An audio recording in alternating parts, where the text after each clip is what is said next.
किया है अशोक गहलोत जी ने, वो शांति धारीवाल जी क्या कहते हैं। जब महिला के साथ बलात्कार की घटना हुई, अपराध की घटना हुई, तो उन्होंने कहा ये मर्दों का प्रदेश है और पूरे कांग्रेसी ठहाका मार के हंसते हैं, मंत्री और विधायक, और मजाक उड़ाते हैं। सोनिया जी, प्रियंका जी, राहुल जी, इस पे कोई जवाब नहीं देगा क्या कांग्रेस पार्टी का? मल्लिका और खड़गे जी से मैं कहता हूं, और मैं तो इतना ही कह सकता हूं, मैं तो यूपी चुनाव में जब सह प्रभारी था तो प्रियंका जी बड़ी बड़ी बातें करती थी। लड़की हूं, लड़ सकती हूं, बस राजस्थान नहीं जा सकती हूं।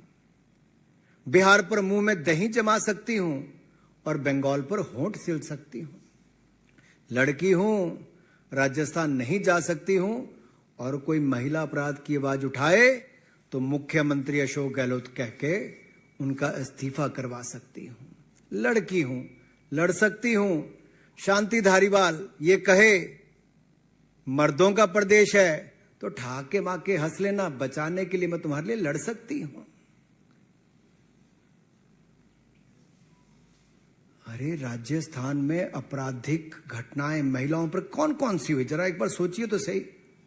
मुख्यमंत्री के घर से 5 किलोमीटर दूरी पर वैशाली नगर में एक बच्चे के सामने उसकी मां की इज्जत लूटी जाती है,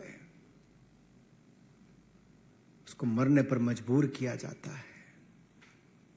करौली में युवती का अपहरण करके, गैंग रेप करके गोली मारी जाती है, एसिड गिराया जाता है, फिर कुएं में डुबा दिया जाता है। दौसा में आदिवासी महिला का अपहरण करके, गैंग रेप करके, एसिड डाल के उसकी भी हत्या कर दी जाती है। उदयपुर में 8 साल की बच्ची के साथ दुष्कर्म करने के बाद 8 टुकड़े करके फेंक दिया जाता है जंगल में। बीकानेर के खाजूवाला में 2 पुलिस वाले शामिल होते हैं बलात्कार में, लेकिन गिरफ्तारी पहले दिन नहीं होती, सीसीटीवी कैमरा में है तब भी उसके बावजूद। जोधपुर में जिसको भाई जैसा माना था, ऐसे 3 लोगों ने, दरिंदे कहूंगा मैं तो, जिन्होंने दुष्कर्म करने का काम किया, और ये मुख्यमंत्री का गृह जिला है। अरे मुख्यमंत्री तो सोए हैं, लेकिन जो लड़की है लड़ सकती हूं वो कहां है? जो बॉर्डर से चले गई करौली के पास से, लेकिन वहां नहीं जाने का दम भर पाई जहां करौली में दलित युवती के साथ गैंग रेप करके एसिड फेंक के उसको मार दिया जाता है। दलित हो, युवती हो, महिला हो, इनके खिलाफ राजस्थान नंबर 1 अपराध की दृष्टि से, महिला अपराध की दृष्टि से बना है। बंगाल भी पीछे नहीं है। बंगाल में चुनाव में बम और हत्या, बैलेट से ज्यादा बम की घटनाएं सुनने को मिली। हत्या के मामले, हत्या और हिंसा के मामले, रास्ते सत्ता हथियाने का काम किया गया। लेकिन पश्चिम बंगाल में मैं आप सबके सामने कहना चाहता हूं, ममता बनर्जी जी, न जाने आपके दिल में ममता बची है कि नहीं बची है, यह सवाल खड़ा होता है। बंगाल के हावड़ा में इंसानियत शर्मसार हुई है, लेकिन सबके होंठ सिले हुए हैं जी। हावड़ा के पांचला इलाके में पंचायत चुनाव के मतदान के दिन 40 से ज्यादा टीएमसी के गुंडों ने महिला को निर्वस्त्र करके घुमाया, प्रत्याशी को पीटा गया, बेइज्जती की गई। और यही नहीं, बंगाल के ही मालदा में एक जो वीडियो वायरल हो रहा है, मैं तो ऐसे वीडियो दिखाऊंगा भी नहीं, शेयर भी नहीं कर सकता, लेकिन जहां पर 2 महिलाओं को पीट पीट कर अर्धनंग किया जा रहा है और नंगा करके उनको जैसे घुमाया जा रहा है जी, वीडियो बनाए जा रहे हैं।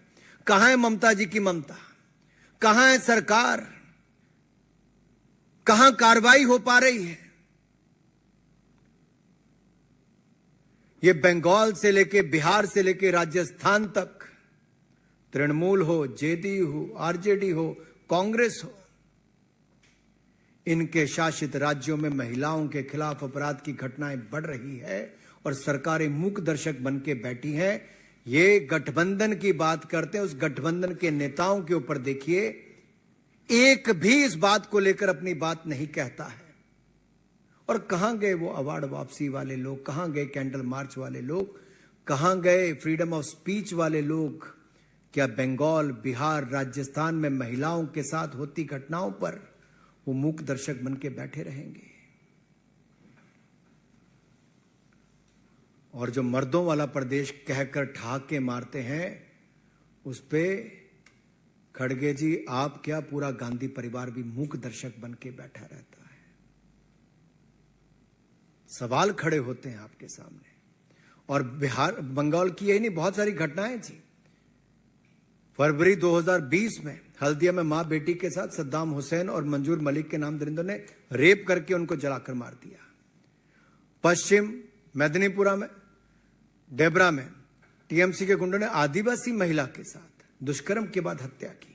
15 जुलाई को 2020 में नदिया जिला के कृष्णानगर में युवा कार्यकर्ता की हत्या कर दी गई।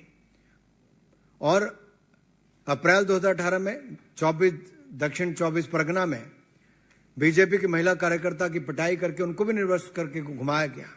3 फरवरी 2020 को पश्चिम बंगाल के दक्षिण दिनाजपुर जिले में कांग्रेस तृणमूल के ही एक नेता ने कथित गुंडों के साथ 2 महिलाओं के पांव बांध के, हाथ पैर बांधकर जमीन पर घसीटा भी, अभद्र व्यवहार भी किया, हरकतें की।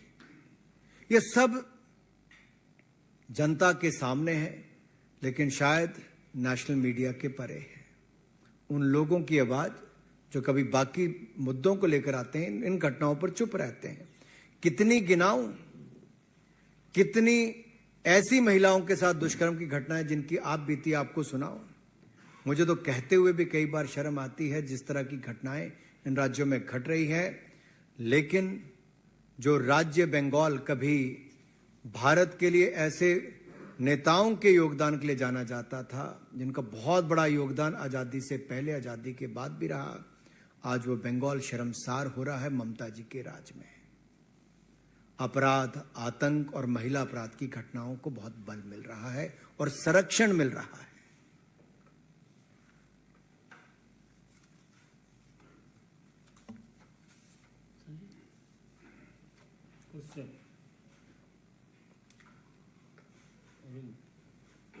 टीवी 18 नीरज हूं, न्यूज़ 18 इंडिया से। सवाल ये कि अभी थोड़ी देर पहले राजस्थान के मुख्यमंत्री ने प्रेस वार्ता की। प्रधानमंत्री नरेंद्र मोदी ने भी राजस्थान का जिक्र किया था अपने बयान में। अशोक गहलोत का कहना है कि राजस्थान की भावनाएं आहत हुई और प्रधानमंत्री कर्नाटक जाते हैं, राजस्थान जाते हैं, लेकिन मणिपुर नहीं जाते। ये सवाल खड़ा किया। मैं एक सवाल मुख्यमंत्री से पूछना चाहता हूं, कानून व्यवस्था राजस्थान की क्या मुख्यमंत्री राजस्थान की जिम्मेदारी है कि नहीं है? क्या जब उनका अपना चहेता मंत्री कहता है महिला अपराध पर, अत्याचार पर, दुष्कर्म पर कि मर्दों का प्रदेश है, तो उसमें अशोक गहलोत शर्मसार होते हैं कि नहीं होते हैं? जब उनका अपना मंत्री राजेंद्र गुड़ा सवाल खड़ा करता है कि मुख्यमंत्री ना विधानसभा आते हैं ना जवाब देते हैं, तो उस पर मुख्यमंत्री का क्या कहना है? मेरा अशोक गहलोत जी से सवाल है कि जब उनके अपने मंत्री ने कहा कि सीएम का इकबाल खत्म हो गया, तो क्या मुख्यमंत्री इस्तीफा देंगे कि नहीं देंगे? जब उनके अपने जिले में, गृह जिले में हत्या कर दी जाती है, जला दिया जाता है, और उनके अपने मुख्यमंत्री निवास जयपुर से 5 किलोमीटर की दूरी पर वैशाली नगर में महिला के साथ दुष्कर्म करके उसको मरने पर मजबूर कर दिया जाता है, और एक घटना में एक पति के सामने उसकी पत्नी के साथ बलात्कार करके उसको मारने दिया जाता है, तो इस पे अशोक गहलोत शर्मसार होते कि नहीं होते मुझे नहीं पता। लेकिन मेरा सवाल कांग्रेस के अध्यक्ष खड़गे जी और गांधी परिवार के इन सभी नेताओं से है कि राजस्थान की जिम्मेदारी क्या है, भूल गए हैं? अरे जितने महीने सरकार है उतने महीने तो अपनी जिम्मेदारी निभाएं। और प्रधानमंत्री जी ने सख्त शब्दों में कहा है, कोई भी हो, कितने भी हो, सबके खिलाफ कड़ी कार्रवाई होनी चाहिए और होगी। लेकिन राज्य के मुख्यमंत्री, चाहे बंगाल हो, बिहार हो, राजस्थान हो, अपनी जिम्मेदारी से नहीं भाग सकते। Mohit Bhatt, Times now.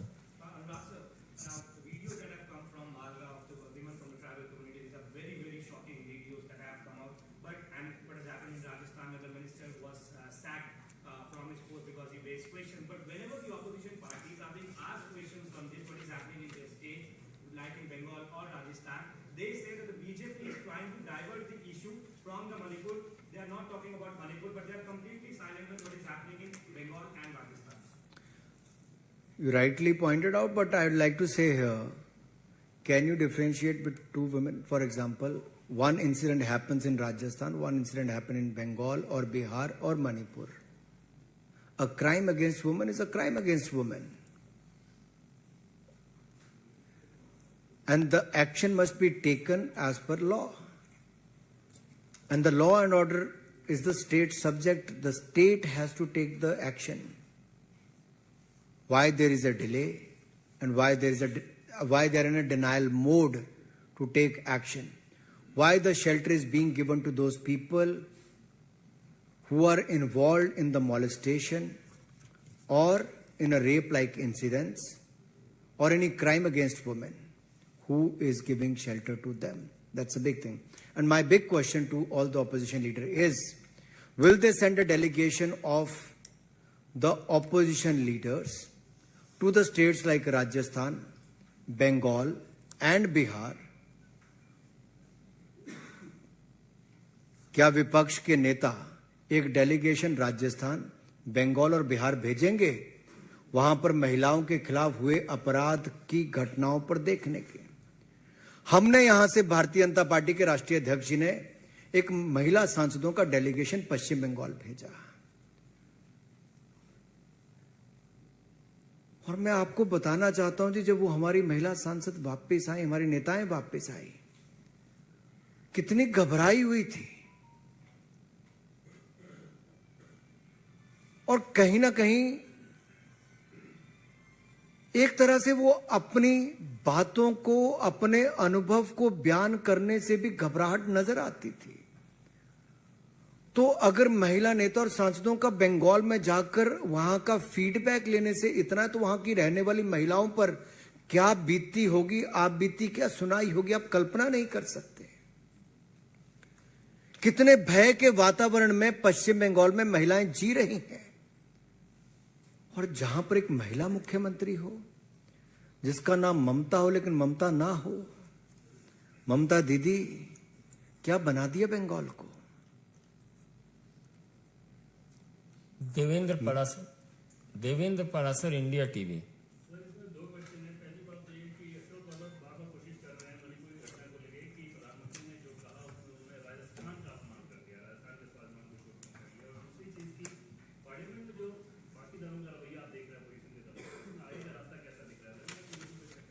जहां तक पार्लियामेंट का सवाल है, मैं बहुत स्पष्ट शब्दों में कहना चाहता हूं, भारतीय जनता पार्टी ने पहले दिन से कहा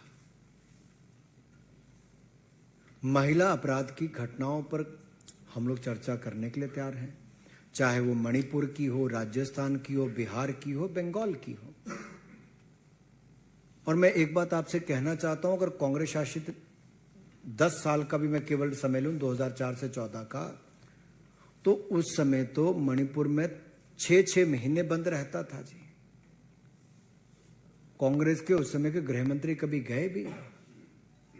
हमारे यहां से तो माननीय गृह मंत्री जी गए भी, 4 दिन वहां बैठे भी और वहां पर पीस हो, शांति हो, सब दिशा में कदम उठाए गए। हम अपनी जिम्मेदारी को भी समझते हैं